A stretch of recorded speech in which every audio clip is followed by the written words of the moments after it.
Olá pessoal, boa noite a todos. Hoje a nossa aula é sobre nutrição materno-infantil. Essa é a nossa aula de número 4. Eu gostaria de, antes de iniciar a aula, falar um pouco com vocês sobre questão de dúvidas e etc, né? Como a gente está tendo aulas online, a gente não pode conversar, né, durante a aula, fazer perguntas, enfim. Então, eu gostaria de deixar para vocês ficar à disposição, né? Caso vocês de repente achem que algum assunto não ficou bem explicado na aula, que vocês ficaram com dúvidas, que vocês gostariam que eu me aprofundasse mais, vocês podem sempre estar me perguntando, né? Mandando e-mail ou mandando pro pessoal da escola e pedindo para eles me repassarem, né? Eu posso fazer de repente algum videozinho extra, né? Enfim.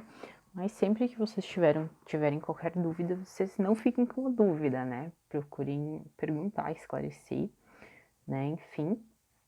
E é isso, então. Então vamos começar a nossa aula de hoje sobre nutrição materno-infantil. Hoje eu vou tentar ser mais rapidinho um pouco, né? Nossa última aula foi de 43 minutos. Espero que vocês tenham assistido, né? Porque era um assunto bem importante, tá? Então, quanto à alimentação da gestante, primeiro, né? A alimentação da gestante, ela é muito importante, né? Para o desenvolvimento do bebê, para o bom andamento da gestação, né? Então, é muito importante que a gestante cuide da alimentação. Começando pelo ganho de peso, né? O ganho de peso é esperado na gestação, né? Então, obviamente que se espera que a gestante ganhe peso, mas é possível fazer isso de maneira saudável e no tempo certo para que tudo corra bem, né? Então, o ganho de peso ele não é único para toda gestante. Cada mulher vai ter uma expectativa de ganho de peso, de acordo com a sua genética, com a sua idade, enfim. E de acordo também com o seu estado nutricional antes da gestação, tá? E também é diferente dependendo do trimestre, tá? Então, no início da gestação, até a 13ª semana, né, que é o primeiro trimestre, é muito comum que as mulheres percam peso, né? Isso acontece por conta dos enjoos, muitas vezes, e tudo bem, não tem problema nenhum perder peso nesse momento, né? Porque é normal. Então, até 3 quilos é considerado normal e não oferece nenhum risco para o bebê.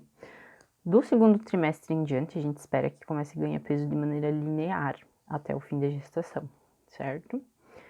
Então, nessa tabela, vocês podem ver o que é esperado que a gestante ganhe de peso durante a gestação, de acordo com o seu estado nutricional, antes dela engravidar, tá? Então, assim, ali vocês estão vendo na primeira coluna o IMC, né? Pré-gestacional. O IMC, ele é o peso dividido pela altura ao quadrado. A gente ainda não aprendeu isso, mas mais pra frente, quando a gente estudar especificamente sobre a obesidade, nós vamos ver melhor, né? Mas só para vocês saberem, o IMC ele é o peso dividido pela altura ao quadrado. Então, vocês podem ver ali, né? Se a pessoa estiver abaixo do peso, seria o IMC menor que 18,5, peso adequado de 18,5 a 24,9, sobrepeso de 25 a 29,9 e obesidade maior que 30, né, de IMC. Então, para cada estado nutricional, a gente tem um ganho de peso total, que seria o adequado, que é o que está na segunda coluna, e um ganho de peso semanal a partir da 13ª semana, que está na 13ª coluna, certo? Bom, o peso durante a gestação, ele é distribuído em várias coisas, não é só gordura, né? Então, a gente tem o peso do feto, o aumento das mamas, as membranas fetais e os líquidos plasmáticos, né? O nosso sangue durante a gestação, ele dobra de volume, tá? Então, tem muito mais líquido circulando no organismo, né? As grávidas, não sei se alguém da turma é mãe, imagino que deve ter alguém que já teve filhos e que engravidou, sabe que incha muito, né, durante a gestação, então esse aumento de líquidos também é esperado. 27% é a gordura e também tem o aumento do plasma, tá? Então, a gravidez é um momento muito importante, né, para pensar numa alimentação saudável, né, já falamos um pouco sobre isso também. E quanto às recomendações para alimentação saudável na gestação, gente, é a mesma coisa que a gente falou na aula anterior, né, são aquelas mesmas orientações, né, por isso que eu falei que aquela aula era muito importante, porque aquelas orientações, elas vão ser aplicadas em várias situações, né? Então, são orientações de uma alimentação saudável geral, né? Então, não tem nenhum mistério, né? Basicamente aquilo. É claro que se a gestante tiver alguma condição, como por exemplo um diabetes gestacional, uma obesidade, alguma coisa do tipo, vai ter alguma outra orientação específica, né? Uma hipertensão, enfim, que também nós vamos ver mais à frente, né? As orientações específicas para cada patologia, mas no geral são orientações básicas para as gestantes.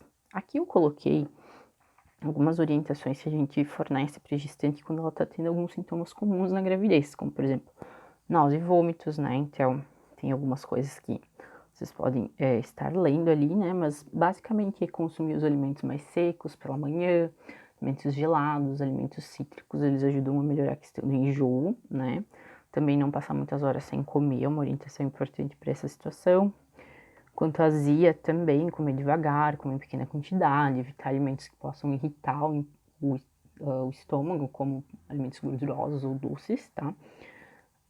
Constipação intestinal, né? A gente vai ver também mais à frente as orientações específicas para isso. Mas em geral é aumentar o consumo de fibras e também o consumo de água, tá?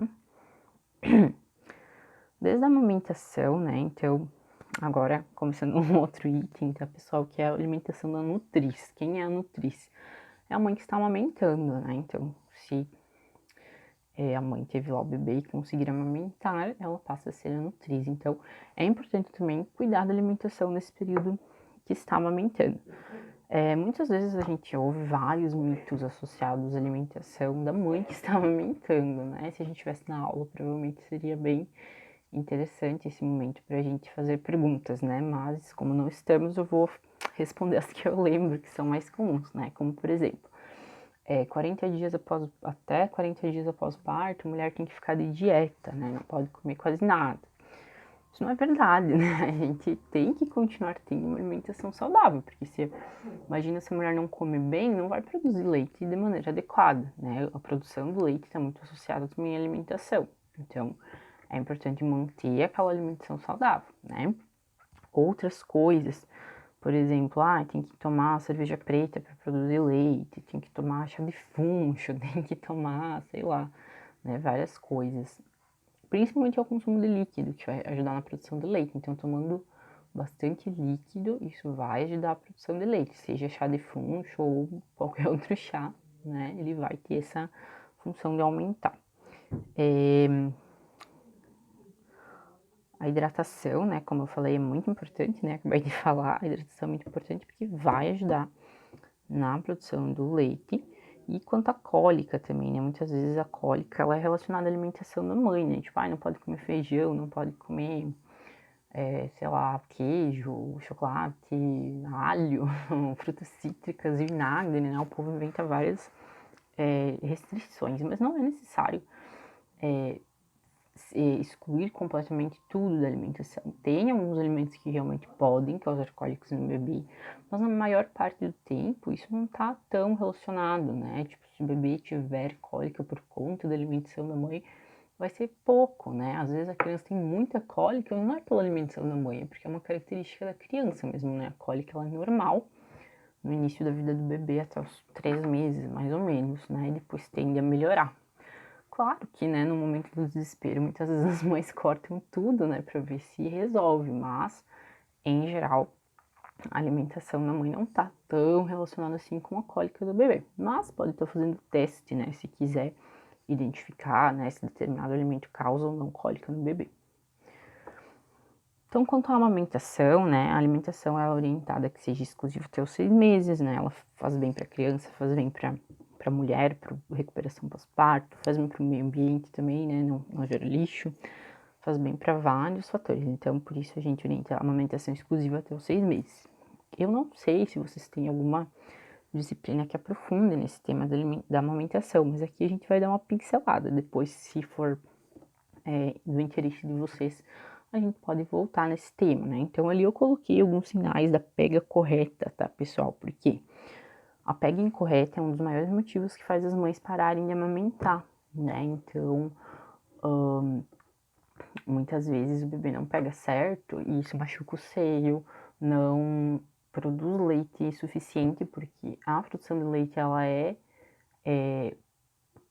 estimulada pela amamentação. Então, quanto mais o nenê mama, mais leite produz. Mas se ele não mama corretamente, não vai produzir leite corretamente também, né? Então, tem vários sinais que indicam uma boa pega. E nessa imagem, dá pra gente ver claramente, né? Os dois primeiros são uma pega correta e o último uma pega incorreta. Então, alguns mitos, né, em relação à amamentação, né? Será que existe leite fraco? Então, não, o leite da mãe nunca é fraco, né? O leite sempre ele é o melhor alimento para o bebê, porque ele foi feito exclusivamente para aquele bebê, né? O corpo daquela mãe produziu o leite específico para o bebê dela, né? Então, o leite ele muda conforme a fase da amamentação. Então, nos primeiros dias que a mãe amamenta, é o colostro, né? Então, é muito importante, é considerado a primeira vacina do bebê, né? Então, é muito importante que o bebê mame toda hora nesses primeiros dias de vida, tá? Além disso, tá, gente, o leite ele também muda conforme o bebê vai mamando, né? Então, no início da mamada, o leite ele é mais líquido, né? E depois, no final da mamada, o leite fica mais gorduroso. Por isso é muito importante que o bebê ele mame um tempo, né? E que ele sempre esvazie bem um seio antes de pegar o outro, porque senão acaba que o bebê mama só água, né? Se ele mama um pouquinho em cada seio e mama incorretamente, né? Então ele não fica nutrido, por isso que às vezes tem crianças também não conseguem mamar e parece que estão mamando, mas na verdade elas mamaram só aquela parte mais aguada do leite. Então é importante que eles mamem essa parte gordurosa também, tá? Então, quanto ao número, né, de mamadas por dia, então não tem um número exato, né? A gente orienta a amamentar em livre demanda, né? A amamentação em livre demanda, que é quando o bebê quiser, né? Então, quanto mais o bebê mamar, mais leite vai ser produzido. E quanto ao tempo da mamada, também varia, né? De mãe para mãe e de bebê para bebê. A amamentação, ela é recomendada até os 2 anos ou mais, né? Não tem necessidade de parar antes, né? Eu vejo que muitas mães, às vezes, sofrem até uma pressão, né? A criança tá ali com 1 ano, já tem gente falando, meu Deus, né? Tá na hora de parar de amamentar. Mas não, né? A amamentação, ela é recomendado até os 2 anos, pelo menos, né? Seria o ideal, né? Então, após os 6 meses, a gente vai começar a introduzir outros alimentos. O leite já não vai mais ser o principal, mas ela pode seguir mamando até 2 anos. Então, a partir de 6 meses, como eu acabei de falar, a gente vai incluir novos alimentos na alimentação do bebê, além do leite materno, né? Além disso, a gente vai também oferecer água para as crianças. A gente vai começar a introdução dos alimentos com as frutas, verduras e legumes, mas principalmente com as frutas nas primeiras semanas, né? Na forma de papa, amassado ou raspado. Não precisa bater papinha no liquidificador, né? Só amassar mesmo, porque esse movimento de mastigação que o bebê vai fazer, mesmo que ele não tenha dentes, é muito importante para estimular toda a musculatura da face, a deglutição, enfim, é bem importante para a criança. Depois de 1 ou 2 semanas, começa a se incluir uma papa salgada no almoço, né? As papas salgadas, elas de preferência não devem ter sal, pelo menos até os 8 meses. Aos 7 meses, a criança ela já pode comer, por exemplo, 2 papas de fruta e 2 papas salgadas durante o dia. E os 8 meses, a criança ela já pode começar a comer a mesma refeição da família, né? Claro que na consistência adequada e desde que não tenha excesso de temperos, tá? As papinhas salgadas, elas devem conter um alimento de cada grupo, né? Como a gente pode ver aqui nessa imagem. Então, um tipo de cereal, um tipo de carne e ovos, um tipo de hortaliça e fruta e um tipo de grão, certo? É orientado que os novos alimentos sejam incluídos aos poucos, né? Então, quando a gente vai fazer uma papinha para um bebê, não misturar lá 5 tipos de alimentos, né? O bebê que tá começando a comer, né? Depois pode misturar, não é problema.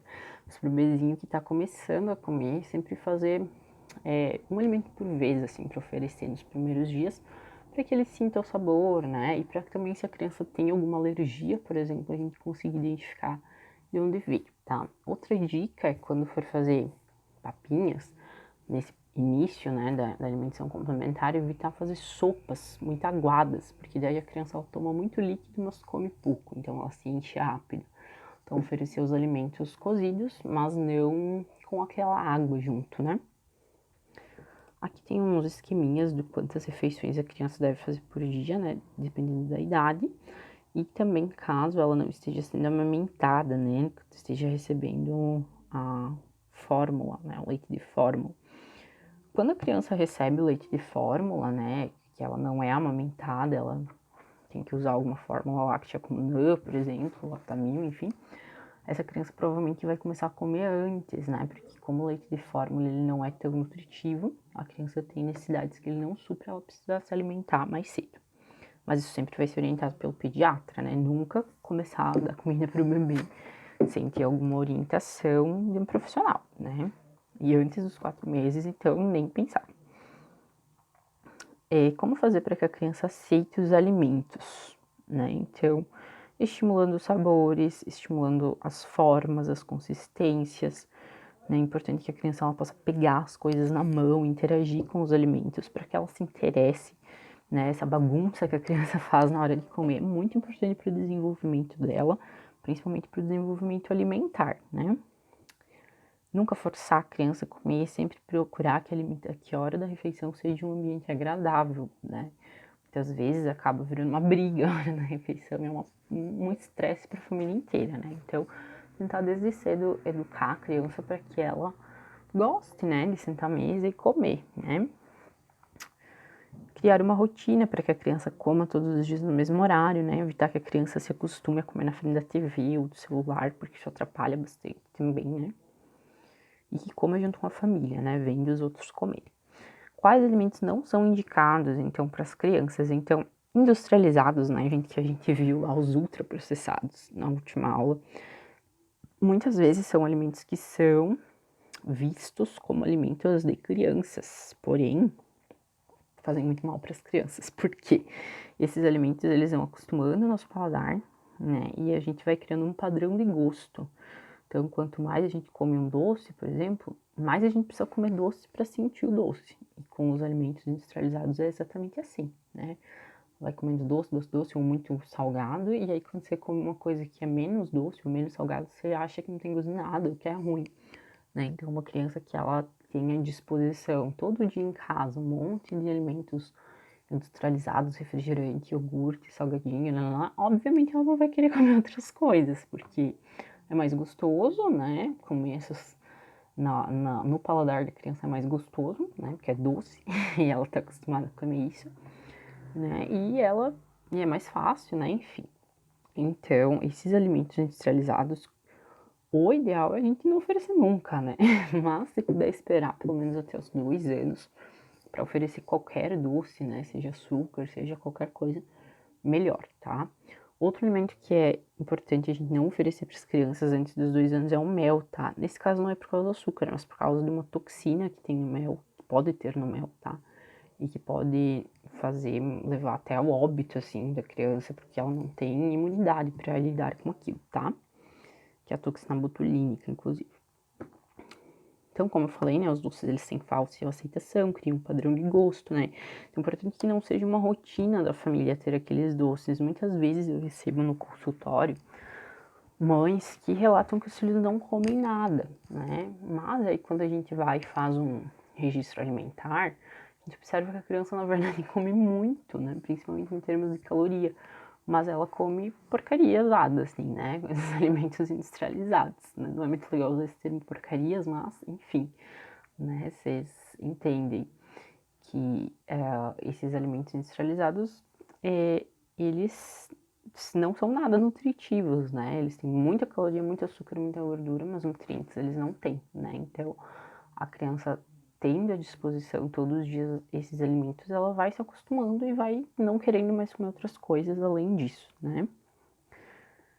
Então, a infância é uma fase muito importante onde a gente vai construir os hábitos alimentares e se a gente cuidar da alimentação dos pequenos desde o início da vida, com certeza a gente vai ter adultos muito mais saudáveis e com muito mais qualidade de vida, né? Isso é uma coisa muito bem estabelecida já cientificamente, né? Tem vários estudos que falam sobre os primeiros 1000 dias de vida, a importância da alimentação nesse período.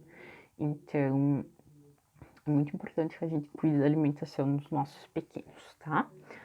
e que vocês também, como profissionais de saúde, saibam orientar as famílias, né, quando procurarem um atendimento lá na unidade de saúde, lá no hospital, né, que vocês possam também saber orientá-los quanto a isso, certo, pessoal?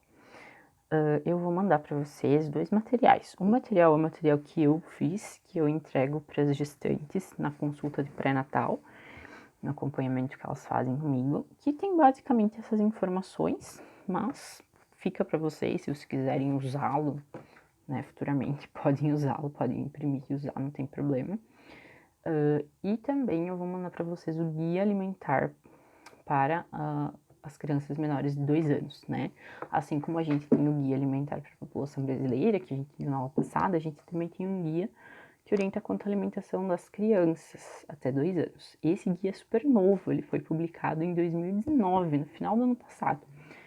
E ele fala basicamente todas essas informações e muitas outras mais, né? Então, se vocês tiverem interesse de dar uma olhadinha, também vou deixar disponível para vocês, certo, pessoal?